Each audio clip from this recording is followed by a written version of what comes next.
just exactly what we dreamed of. I mean, it is, it's beyond our dream.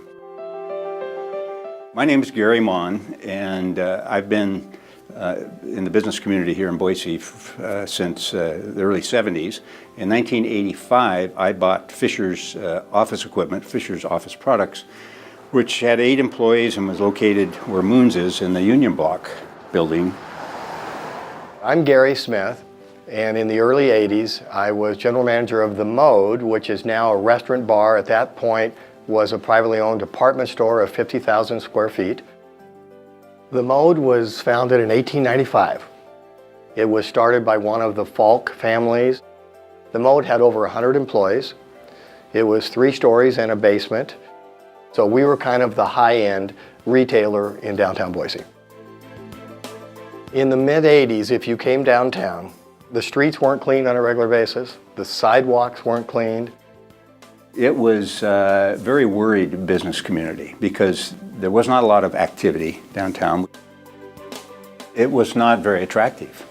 It didn't have flowers in pots sitting on the corners or in front of businesses. The buildings themselves weren't very attractive, particularly if people had closed up shop and left downtown. We had a merchants association at that time, and we had one purpose, and that was during Christmas, volunteers would stand on borrowed trucks and we would decorate the light poles with sorry, worn out Christmas decorations that were 20, 30 years old. A lot of people had given up on downtown.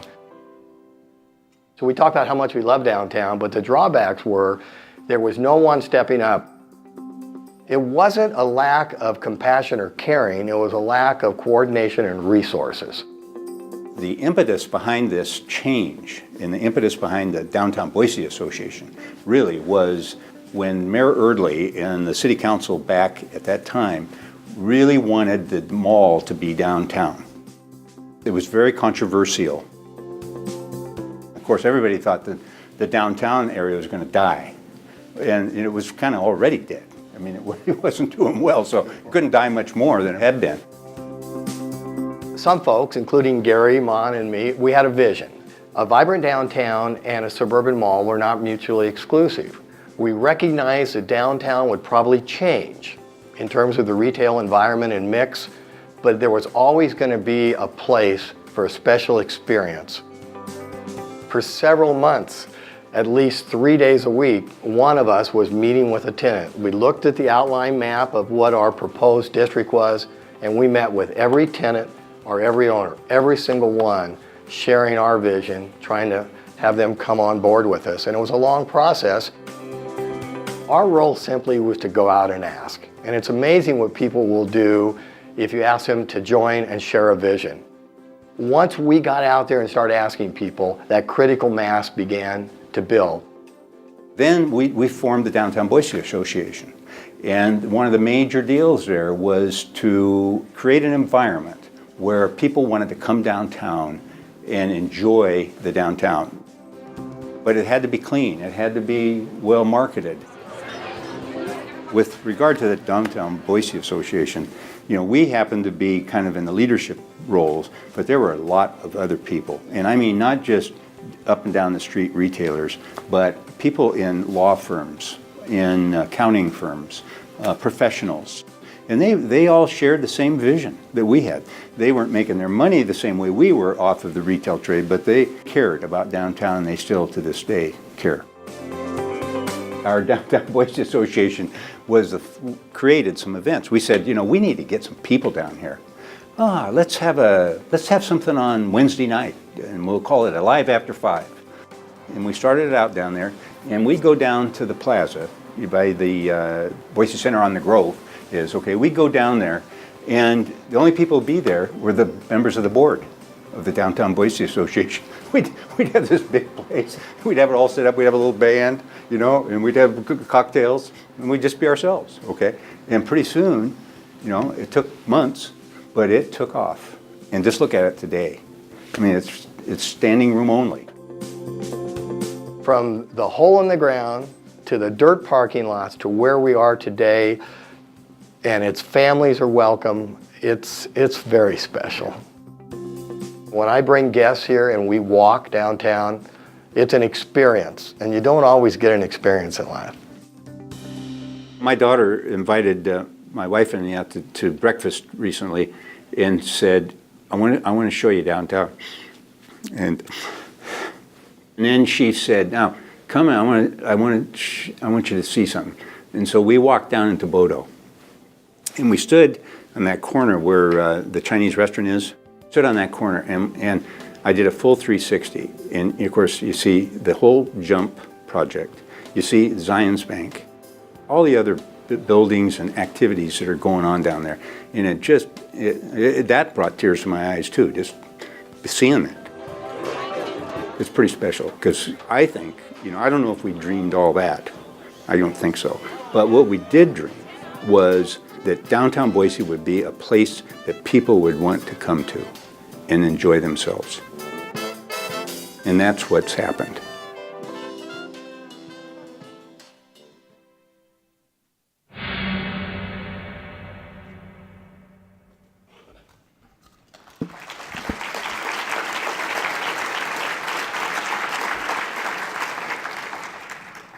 Pretty cool video. Good afternoon. My name is Dean Bennett. I'm a partner at the law firm Holland & Hart, and I'm also the current president of the Downtown Boise Association. Thank you all today for showing up in this beautiful room in this beautiful downtown for our annual State of Downtown Boise. Last year, the board of Downtown Boise Association created an annual award meant to recognize individuals who have made significant contributions to Boise's downtown and to the mission of the Downtown Boise Association. We called the award the Cooley Award, not only because it's kind of a cool name, but it was the first recipient of the award was Mike Cooley. Mike has served 30 years as the director for the Twilight Criterium, which is one of the marquee events that's put on year after year by the Downtown Boise Association. And it's one of the events that I look forward to personally every year. Mike's efforts with the Twilight Criterium really embody one of the main missions of the DBA, to plan and host terrific events to attract people downtown. Mike was not only deserving of the award last year, but he's well deserving of having the annual award carry his namesake. I think we should give Mike Cooley one more round of applause.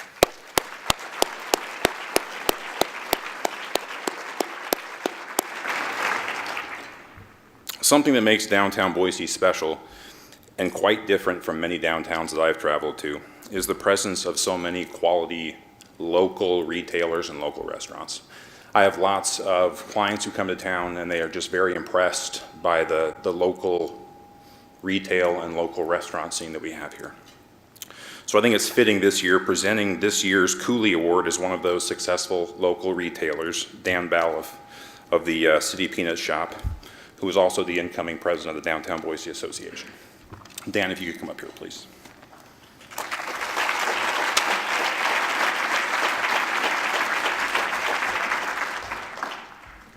Thank you, Dean.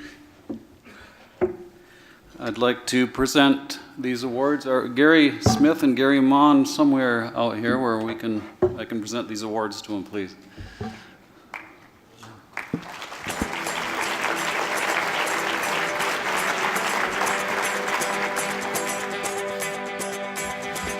I want to personally thank you guys for creating a downtown that inspired me to walk out of a cubicle and away from airports and start a business in downtown Boise.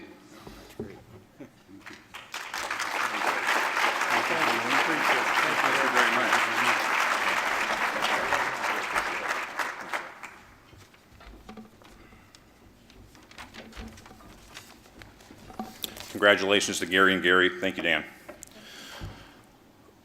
Before I forget, I also want to give a shout out to the actors with the Idaho Laugh Fest, Megan Bryant and Jared Skull, for starting off the program with their entertaining skit. It's fun to remember what the 80s was like and what the 80s was like in downtown. Seeing some of those pictures up there on the video is just remarkable to see where we've come from to where we are now. No doubt it took a lot of time, effort, and energy to get the downtown to where it is and to get the Downtown Boise Association started by the Garys and some other folks. But keeping a successful organization strong and relevant takes an entire community. This leads me to a number of thank yous I'm happy to make on behalf of the Downtown Boise Association. First, I'd like to thank this meeting's sponsors. Their support helps make this event possible. Our sponsors this year are the City of Boise Mayor's Office, Capital City Development Corporation, Idaho Business Review, BizPrint, Boise Center, Holland and Hart, and the Grove Hotel. Let's give them a round of applause.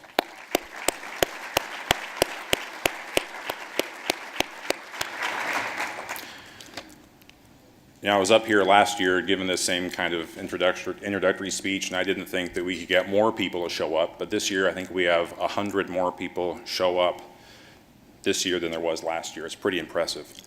I would like to thank those of you who sponsored tables and those of you who purchased individual tickets. The Downtown Boise Association is a member-supported association, and your financial support is very much appreciated. I think we should give those people a round of applause too.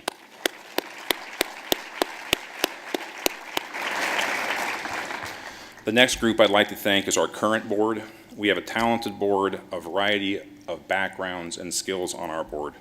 Some of our board members are here at the board tables up front. I see some past board members here as well. And some of the people are sitting around with their various organizations and entities. I appreciate you being here. If you could stand and be recognized. Board members.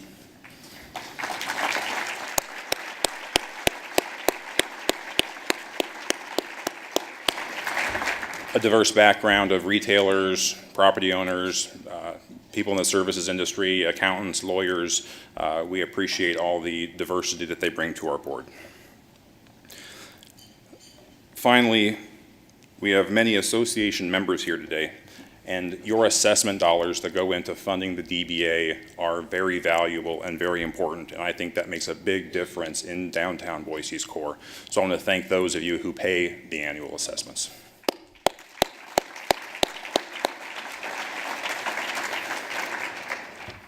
I have the pleasure of announcing a few incoming board members. We're excited to have them join our crew. Josh Jordan with the J.R. Simplot Company, Jacob Zweigott with Little Morris CPA firm, Matt Maloney with TMN Events, which I understand is in Bodo. We look forward to their input and guidance and to joining the good group of board members we already have. I would also like to recognize those board members who have been elected to their second 3-year term. Myself, Dean Bennett, again of Holland and Hart, Travis Burgess of Ide Bailey, who's our treasurer and on the executive committee, and has spent countless hours with our budgets when Lynn became our new executive director. Mary Beth Chandler of Chandler Steakhouse and Seafood, and Cameron Lumsden of Fork and Alavita, the owner.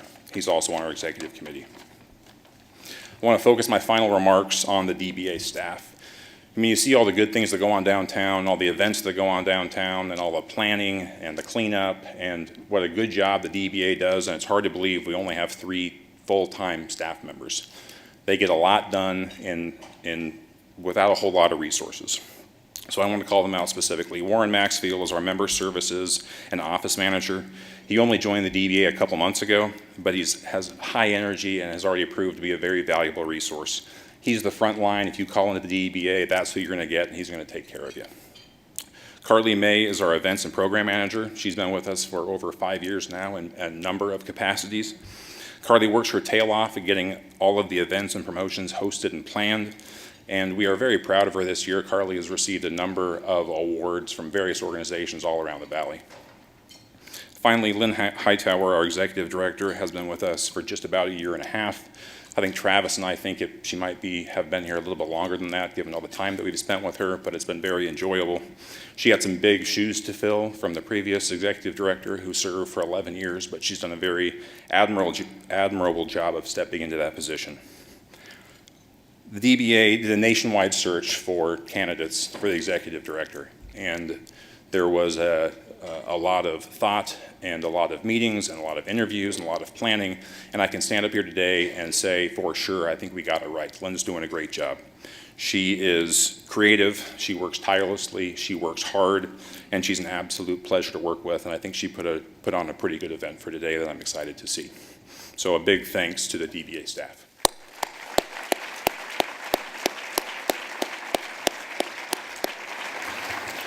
And with that, I will step down and let Lynn take over.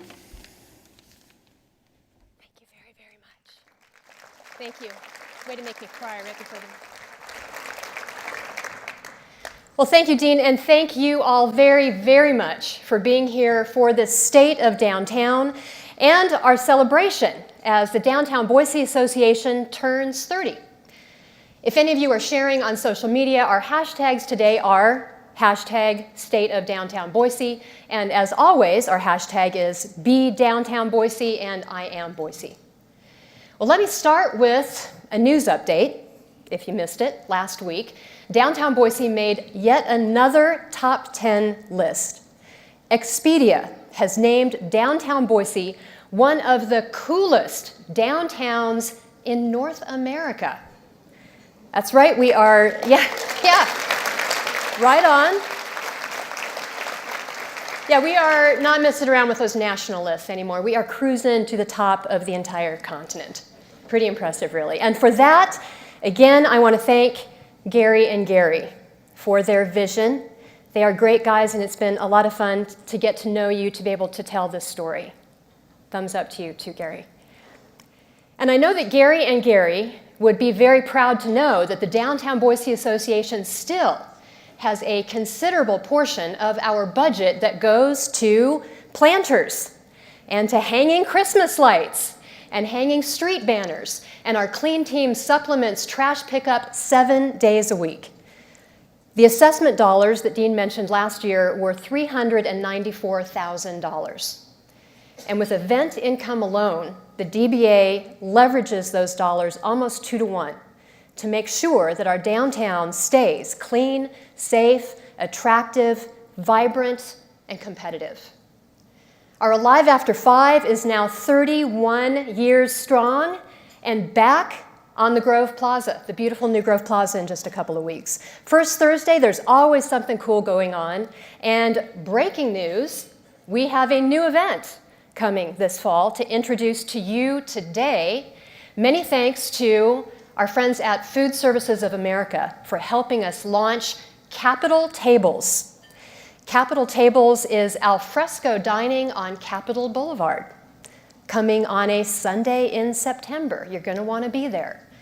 We're borrowing the idea from some other cool cities who have done it, but giving it a great Boise twist. We'll have amazing Idaho wine, some awesome downtown Boise restaurants, and just another great reason to be in downtown Boise. There's some more information on the table back there, and pretty soon you'll see information about this event on our new website. It's in development now, but we're launching it next month. We do a lot of business downtown through this website, and it needs to be as dynamic as the environment that we work in. So thank you very much to our board for recognizing the need for that update and helping me budget for that. Well, Gary and Gary were not worried about creating websites 30 years ago. A lot has changed. But the Downtown Boise Association is still dedicated to keeping downtown Boise the place to be.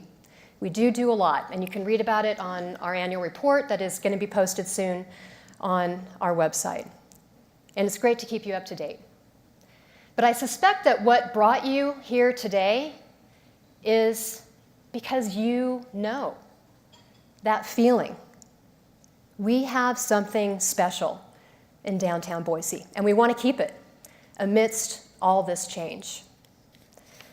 So on this 30th year, we thought, let's take stock of where we are, what we have become, and where we might be going. Our State of Downtown this year is titled Idaho's Economic Engine, the Value of Vibrancy. We often talk about how cool downtown Boise is, but today the conversation is evolving to how valuable it is. And when something has value, it has meaning. The value of downtown may be intuitive to a lot of you out there, but some of us need to see something presented a little differently to think differently about what it means or why we should pay attention to the health of our downtown. And that's where the report in front of you comes into play. It's a little bit different. We haven't presented anything quite like this. It's a lot of numbers, but the numbers are good and they tell a story. Starting with taxes. We are sitting in the 60 square blocks with the highest concentration of jobs in the state of Idaho. And the development that supports those jobs is measured and reflected in property taxes and the taxable value of our downtown, which by that measure alone is incredibly impressive.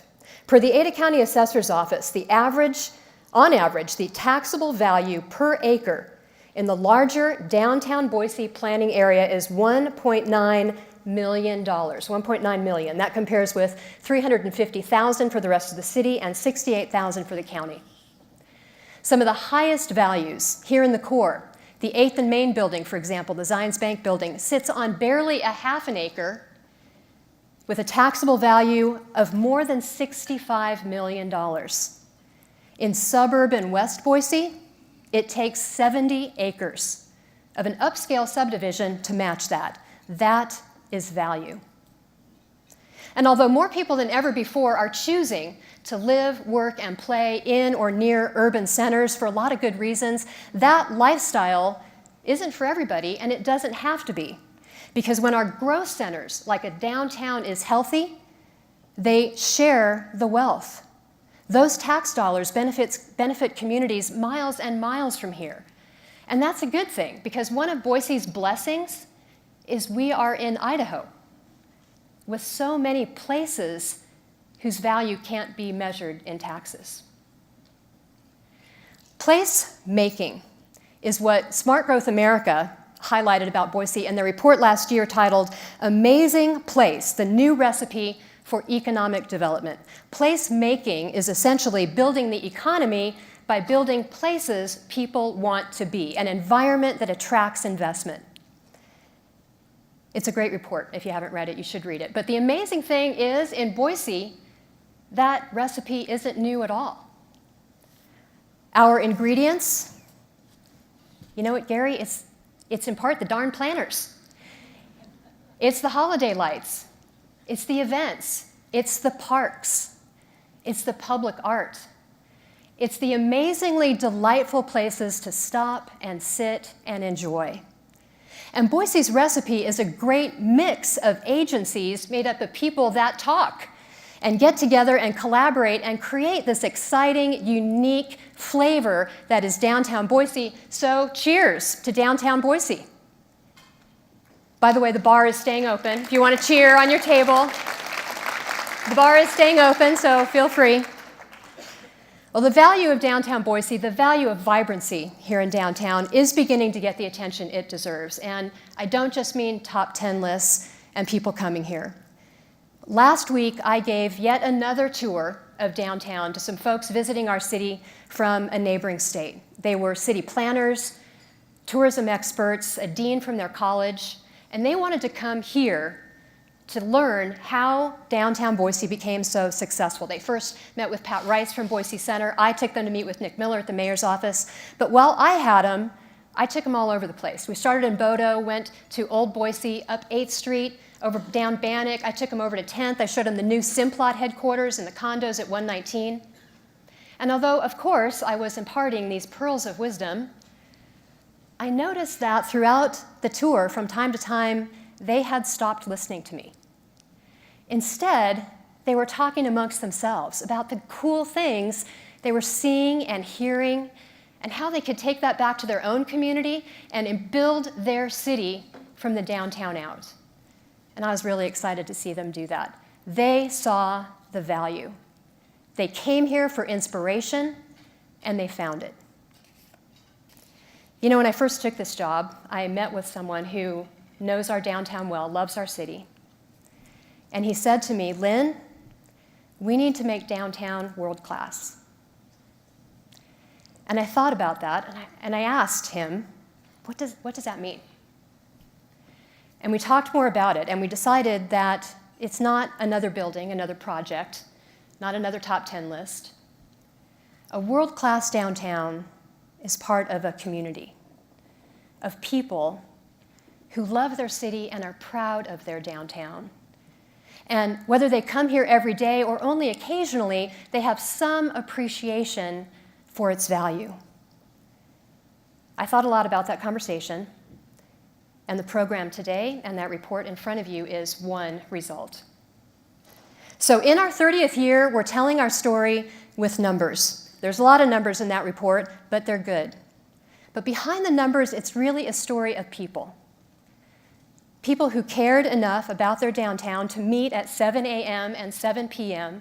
and start something new to bring some added value to their city by improving their downtown. And people still care. And that's why we are all here today. Well, I hope our event today leaves you with a little more appreciation about what we are fortunate enough to have in our city and our downtown. We have some great speakers on stage and on tape. And as any downtown should have some delightful surprises, I've got a couple surprises for you at the end, so don't leave early. Again, the bar's staying open. But that time of transition that Gary and Gary talked about 30 years ago, it is back. Although today, it is growth that is changing our downtown and our city and our valley. And we have the opportunity, perhaps the obligation, to engage people in how to plan for that growth. But we'll only get involved when we understand why it's meaningful, why we should pay attention. My staff, our board, myself, I am honored to work with you, to do work that we believe matters in building a city and building a state that we love and care about. So it is my privilege to present to you the state of downtown Boise.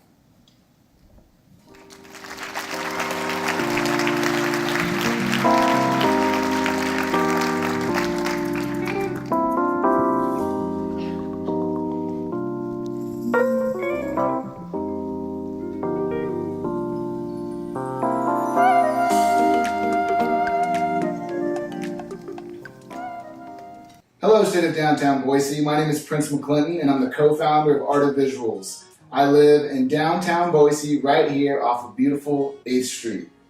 Art of Visuals is the media technology company behind the world's largest and fastest growing community of photographers. Over 1 million photographers worldwide use our tools, our resources, and our software to visually inspire the world and really inspire the next generation of creators. My business partner Travis Leslie and I decided to really build and grow our business here because it just made sense. At the time I was in San Francisco, California, which is a very expensive place to live and a very expensive place to build and grow a business without taking a very large, substantial investment from investors, which is not something that we wanted to do with our business. So it just really made sense for me to move back to Boise and build the business here. Travis and I have a lot of contacts and a lot of resources here from when I was living here, and Trav, obviously being from Boise, has a lot of connections and resources. So all the way around, it really made sense for us to build and grow the business here. Plus, I love Boise and I've always wanted to come back, so it was just a great reason to move back to Boise, and I've always wanted to live downtown in Boise specifically. I chose to live and work downtown because downtown is the epicenter of Boise, and to be honest, it's just simple math. When you live somewhere where all the action is happening, your chances for opportunities to arise is substantially more than living or building a business somewhere where there's not as much traffic, as much energy, and as much going on. So living downtown Boise and growing the business here made tons of sense, and it's allowed us to do all types of things, whether it's quick meetings at different coffee shops, being able to get access to people.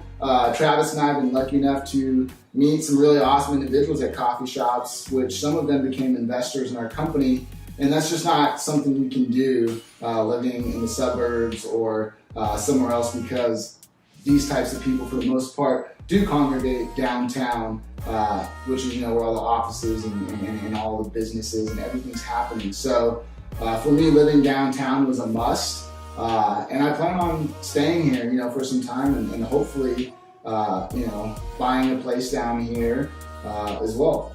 The benefits of living downtown is I have the Saturday market at my doorstep. That's awesome. Not many people can say that.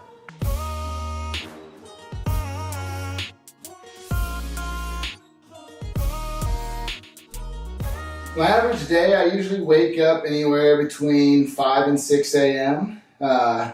Just like everyone else, take a shower, brush my teeth, and and get ready, tie my shoes just like anyone else in the world, and kind of start my day, make a little breakfast, and I head out. My first stop religiously every day is down to Dawson Taylor Coffee, where I grab a 12-ounce drip coffee. Enjoy my coffee. Sometimes I do a little reading. I have lots of friends down at Dawson Taylor that I get to see every day and conversate with them. And it's really interesting because they're not friends that are my age. They're much older than me for the most part. And I think that's something that's interesting about living downtown, is the fact that you get to make so many connections and build relationships with people and friendships that you wouldn't otherwise have the opportunity to really build these relationships. The downtown is really unlike any other downtown I've ever seen in any other city. I've been in New York City, San Francisco, Los Angeles, Phoenix, Salt Lake City, and Boise's downtown is not only beautiful and a very positive, energetic place. It's clean and it's safe, and there's not many cities that you can just walk around at night and feel comfortable walking through alleyways and things like that. Kyle tagged along today to help film this project for you guys, so I could show you kind of a day in my life. Went down to Dawson's, grabbed a cup of coffee, said hello to a few friends that I get to see every morning, and then I made my way down to District Coffee House, where I met up with the rest of my team. We usually congregate every day, we get our work done, we check in with each other, we make sure all the projects and tasks are being completed. Trav and I will often break away from time to time to run meetings, conference calls, Skypes, and things like that with brand partners and potential brand partners. Every day we go eat lunch as a team, and some of our favorite places to eat at on a regular basis are the Fork, Bitter Creek, Bluebird, Real Foods Fish Market, the Front Door, all these different places. Today we happen to go and eat lunch at Even Stevens, which is another crowd favorite that my buddy Justin Zora runs over there. And after lunch, we usually head back to either a different spot to work, or we go back to the same spot. We continue working for another couple of hours, and then we'll head home. I think living downtown will continue to help create more success for myself and our company, purely for the fact that, like I said before, like the energy and everything's happening down here, which just means there's more opportunities for us to connect, build, and grow, and collaborate with other smart creatives, entrepreneurs, business owners, makers, whatever you guys call them these days. But being around these types of people and running in these circles and being exposed to these opportunities, events, and things like that will continue to help us succeed in what we're doing, what we're building here at Art of Visuals. It's inspiring, really. Being downtown is inspiring, and I think the world needs more inspiration. And with that said, my name is Prince McClinton, and I'm going to leave you guys the state of downtown Boise with some inspiring clips that my company, Art of Visuals, have captured throughout the last 2 years from around Boise and Idaho in general. I hope you guys enjoy and have an awesome conference.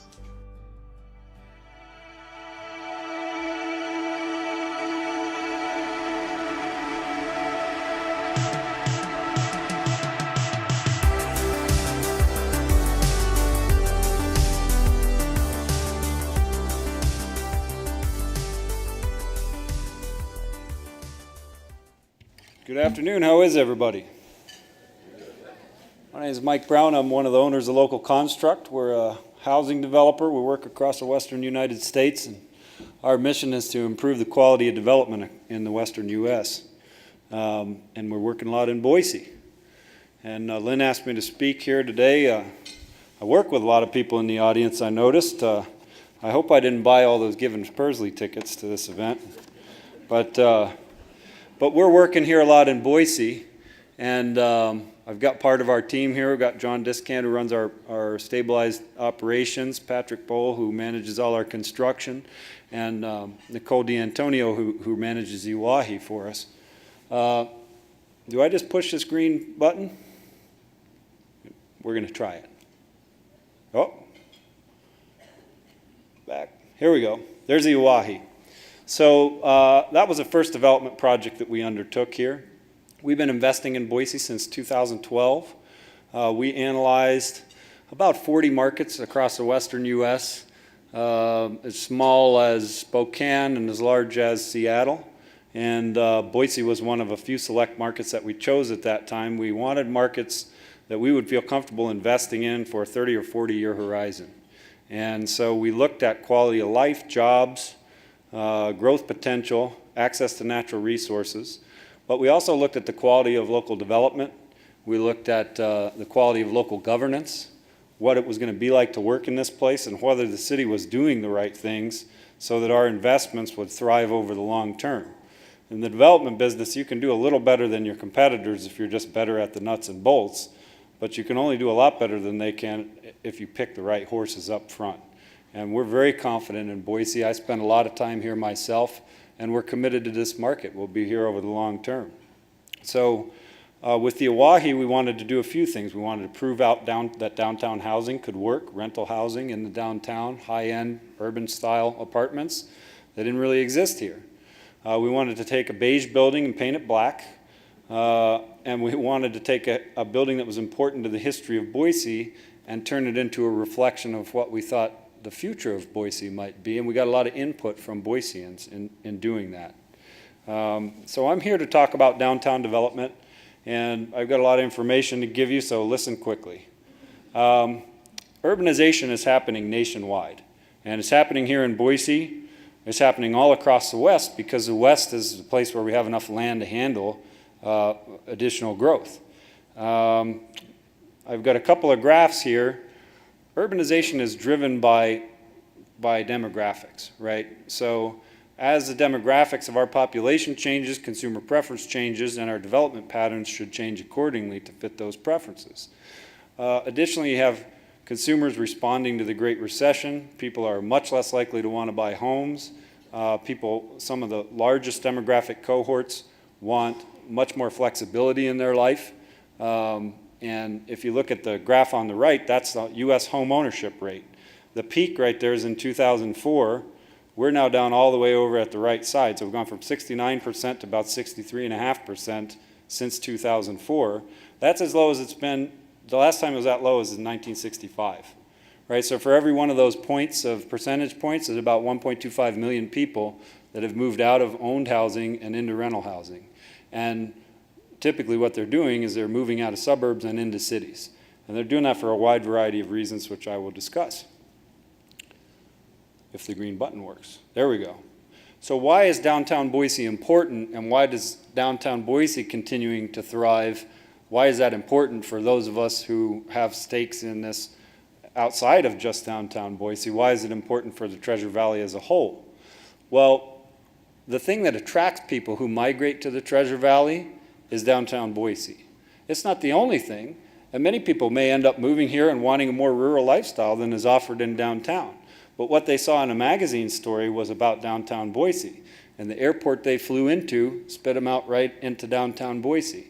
And when they want to come out and go to a high-end restaurant, or they want to go to the ballet or the opera or any of the other things, or they need to come down to St. Luke's, or God forbid they need to go to the state capitol, they're coming here to downtown Boise. So Boise is not only the hub of the Treasure Valley, but the city of Boise and downtown are the spearhead of both how Boise is perceived around the rest of the country and also of the economic growth and stability of the Treasure Valley as a region. Now, what demographic trends are actually driving this? So this is the whole U.S. population by year of birth. So as you can see, those two dark blue segments, the one on your left is the baby boomers, 75 million baby boomers. The one on the right, 79 million there, that is the millennials. So usually when you come to a presentation like this, everybody wants to talk about the millennials, the millennials, the millennials. And I'm going to talk plenty about the millennials, and we build a lot of housing for millennials. But don't forget about the baby boomers. They're the second biggest cohort ever in history, and they're at a point in their life cycle where their tastes and preferences are changing also. So you have the two largest demographic cohorts that we've ever enjoyed as an economy, and at the same time, they're starting to express preferences, and some of those preferences are overlapping. That's what's behind a great deal of the urbanization that's happening and that we're enjoying here. So you got 87 million millennials, right? Scary thought. What do they want? Well, they want portability, they want affordability, they are willing to live in smaller units if they can have a high quality unit and be downtown. They want freedom. They're not coming out of high school or coming out of college and expecting to work the same job for 10 or 20 or 30 years. In fact, they probably expect to have 15 or 20 jobs in the course of their lifetime. I'm looking at Ryan over there, who probably employs quite a few of these folks, and he hopes they'll all work for him for 30 years, but you know, they're portable. Right? So they want a good quality of life that fits them. They want especially fast Wi-Fi. They're more worried than any other generation before them was when they were 18 to 30 about work-life balance. I don't know about you guys, but that still is not a great concern of mine. Some of the older folks in the audience may be changing their mind, but a lot of people younger than I am, I'm a Gen X guy, a lot of people younger than I am don't have the same approach. Those values of you better work your tail off until you're 65 were not instilled in them. And instead, people encourage them to question that and say, hey, maybe you don't want to spend 60 or 70 hours a week working every week. Maybe that's a false economy. So what does this demographic mean? There were more 26-year-olds in the United States last year than any other age group. There may not be, are there any 26-year-olds here? No. Okay, well, they're not here, but there's a lot of them. I'm not going to ask if there's any 38-year-olds. I'm one, but there's only like 4 million of us, right? They've got us way outnumbered. And I'm definitely not going to ask if there's any 57-year-olds in here, but you're number 2. So there was almost as many 57-year-olds as 26-year-olds, and all the rest of us were, I was going to guess that, but I wasn't going to say. All right, so there's 76 million baby boomers, right? What do these people want as they're getting into retirement and semi-retirement? They want the same things the millennials do, right? They probably don't want to take care of a house anymore. They want to be able to travel to go see their family, not worry about whether the water heater's going to leak or the lawns need to get mowed, all that kind of thing. They want to be able to go out. They don't want to have to deal with a bunch of hassle. If they want to go out at night, they want to have lots of things to do so they can have a good quality of life. They want lightning fast Wi-Fi because the millennials in their lives are teaching them about how to send emoticons and read the newspaper on their tablet and all that kind of thing. And of course, they want affordability. You see a lot of people selling a house and either moving into an apartment or selling a house in a high-cost market like California and moving to a place like Boise, and then they can have a similar house or an urban style of living for much less money, and there's their nest egg. It was embedded in those house payments that they've been making for 20 or 30 years in that other place. 10,000 baby boomers are retiring every day right now. We're in the fat part of the curve for baby boomer retirement. Right? That is a demographic trend that cannot be overlooked. Everyone's preferences change for housing and how they consume other goods when they retire. That's the whole point, right? So these are things that we look at very carefully in our business. Early in this boom, when we all started building apartment buildings, we thought they were going to fill up with millennials. And we built them for millennials, and this happened to us at the Oahe. And then when we built them, a lot of people with gray hair wound up moving in along with a bunch of millennials. And so that's true at the Oahe. You can see we're half millennials, but then there's a bunch of people a little older than that, and there are some baby boomers and even a few folks older than that. And so you see how there's intergenerational demand for these two things. And these are people who've expressed by their spending a preference for downtown living. In Los Angeles, where we own a lot of real estate and develop a lot of property, it skews more towards millennials, and you get less of the older crowd. And I think that's mostly because people, when they retire in California, leave California. And I don't blame them. I'm trying to leave before I retire. But so what's the downside? The downside is, you know, we can't paint all the walls lime green and just fill the place up with beanbag chairs and call it a day.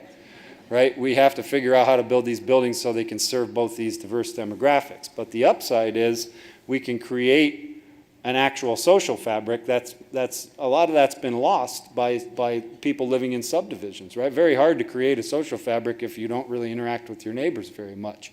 And so like the young man was saying in the video, when you provide people with downtown living, not only are they going to be in the same coffee shop and shopping at the same grocery store, but they're going to have to get in the same elevator every day. They're going to have to go to the same bank of mailboxes every day. And so people start to get to know each other. And that provides something that the millennials need, even if they're not sure they need it. And it provides something that the older folks want and are probably smart enough to know that that adds to their quality of life.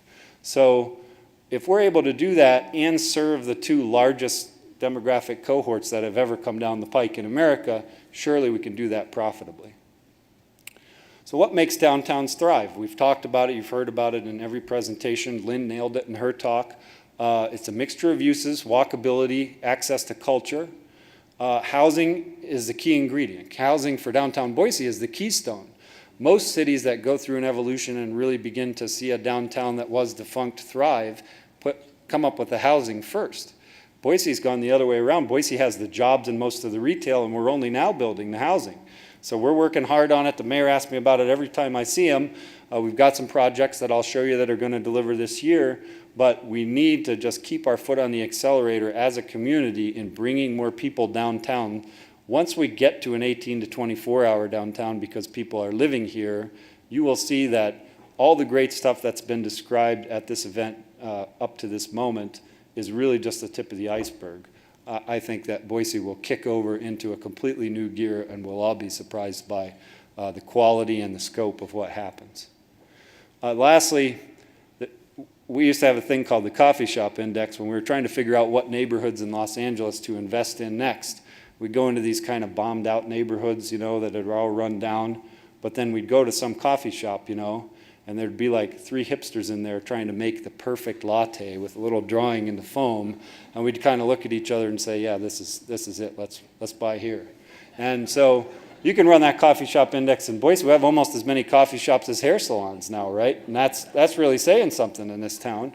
And I think that's an excellent sign that downtown is really coming along.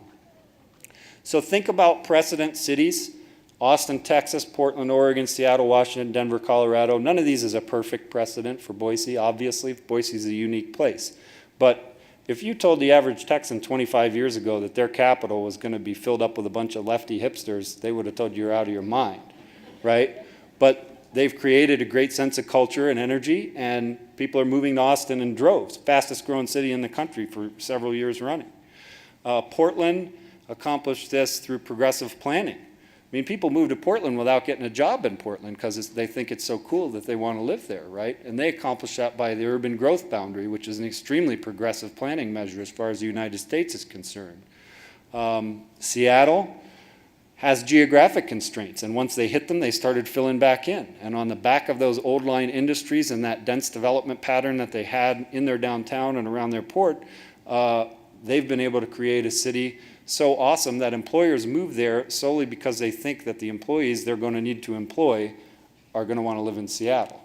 So now they have the Amazon effect. So there are unintended consequences from these things that build a virtuous cycle, and this goes to show the value of working hard to create a downtown. Denver is also a great example. In the last cycle, it's gone from being a third-tier city to being a first-tier city without ever being a second-tier city. That's possible for a place like this. Denver did it because they spent about 30 years aggressively investing in public infrastructure, primarily transportation infrastructure, including both their highways and their light rail. And those were politically heavy lifts. So I'm going to ask a little bit of you guys in here. A lot of you may just be business people. You own some kind of operating business. You're not a real estate developer. You think, why should I have to go to a land use hearing? Why do I have to talk to politicians? Why should I have to get involved with X, Y, and Z? Well, we can't do that lifting on our own. And your elected officials can't do that lifting on their own. They have to respond to their constituents. So those of you that are in this room, I'm going to encourage you to involve yourselves in the kind of planning and public infrastructure investment that's going on in downtown Boise, because there are enough of us developers that care about this to get the attention of the people that need to make these decisions, but they have a much easier time saying yes to those decisions, even when they know they're the right decisions, if they have broad support from the business community.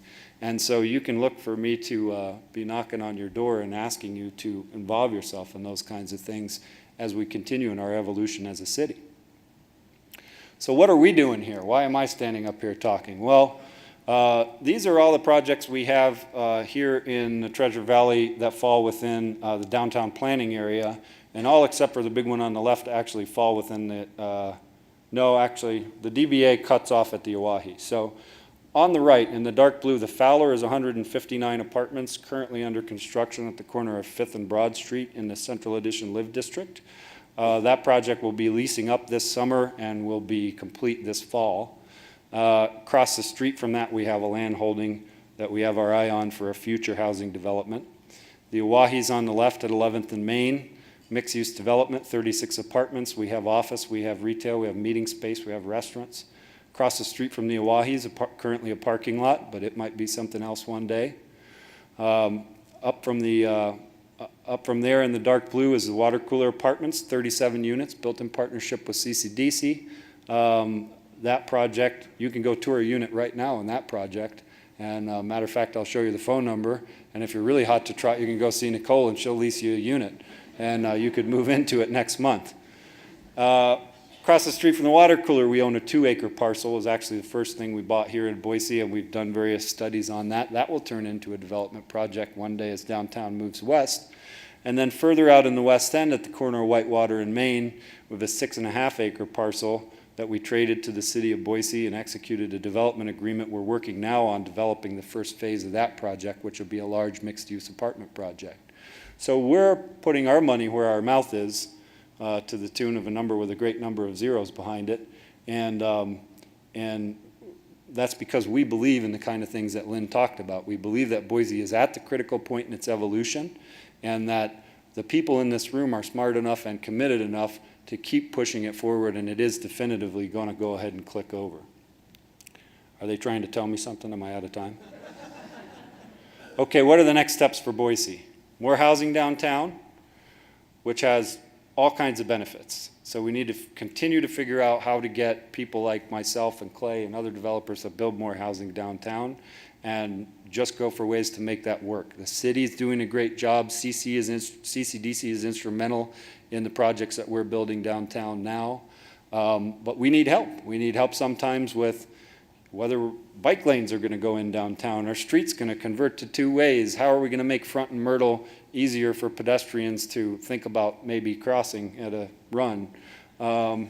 Those kinds of things. And we need help from the business community to get those things done. Also, the urban features that the city is working on, some of which I mentioned, but bike lanes are critical. Boise is in a position to have bike lanes that set it apart from any other city, including Portland, right? But we have meetings for these bike lanes, and you hear people say things like, well, if you put those bike lanes in, am I going to be able to drive my dually pickup down the street? You know, like, look, I love pickups just as much as the next guy. I own several of them myself. But we're talking about downtown Boise, right? What is appropriate for wherever you need a 1-ton truck is not maybe appropriate for downtown Boise. And we all just need to help people get their minds around that, because change is painful. That has to do with 2-way conversions, with the crosswalks, with the traffic signal timing, with the fact that you're now paying at parking meters, which Max is doing a great job of. You can't have people park at a parking meter for 10 hours and pay $2, because then they'll never move their car. If they want to park for 10 hours, they should park in the garage.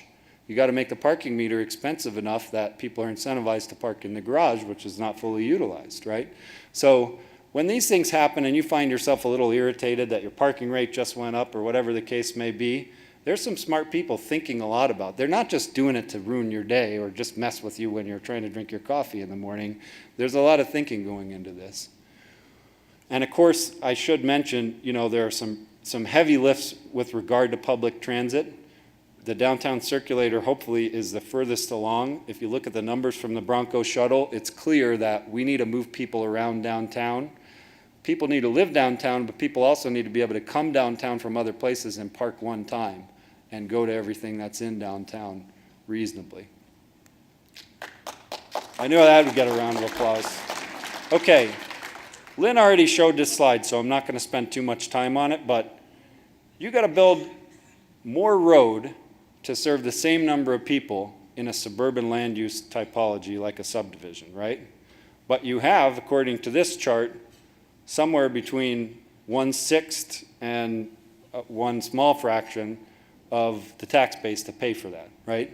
So over the long term, a place like the Treasure Valley must have enough dense development that it's essentially making money in those areas on the tax base so that it can support the money it's going to lose trying to maintain the infrastructure on all the low density development that's here.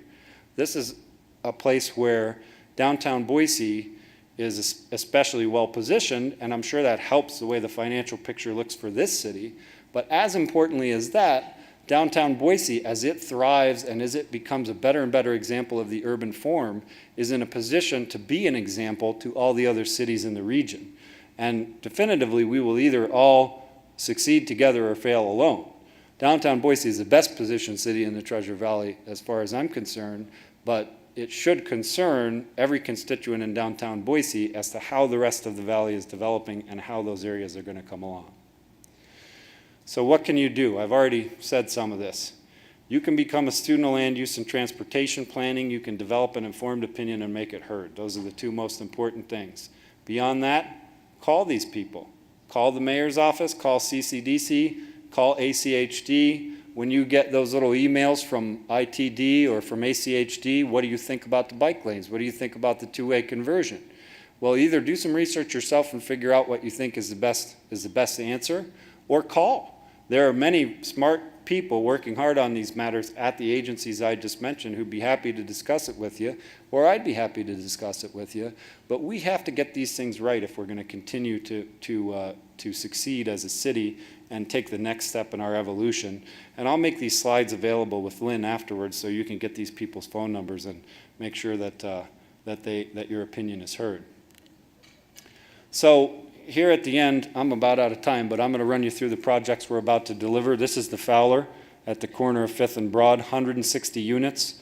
Right there in the front at the corner is going to be a high-end pizza restaurant called The Wilder with its own wood oven.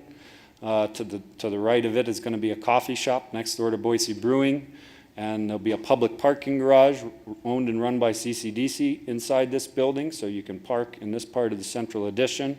And there'll be a whole passel of amenities in this building. It'll be a true urban lifestyle. It'll be a concierge building. This kind of thing doesn't exist here, but we think Boise's ready for this. This is what an apartment will look like in the Fowler. These apartments are not huge. They're not what we would call micro units, but they're certainly not as big as what you would rent, further to the west. This gives you an idea of what the streetscapes look like, what we look like there on Broad Street, and those are our tenants for the coffee shop and the pizza shop. This building will be open in the fall. This is a water cooler apartment, so this is going to be fully open in July. We'll be occupying units next month, and we're touring units now. So this is a partnership with CCDC as well. There's a pocket park or parklet, a small coffee shop, live-work lofts along the street at 14th and Idaho, and then apartments above. These are walk-ups. These are light area apartments. You get a good idea on the top line there of the live-work units, a really kind of modern urban form. And then below, you see what the apartments look like. They have great views of the foothills.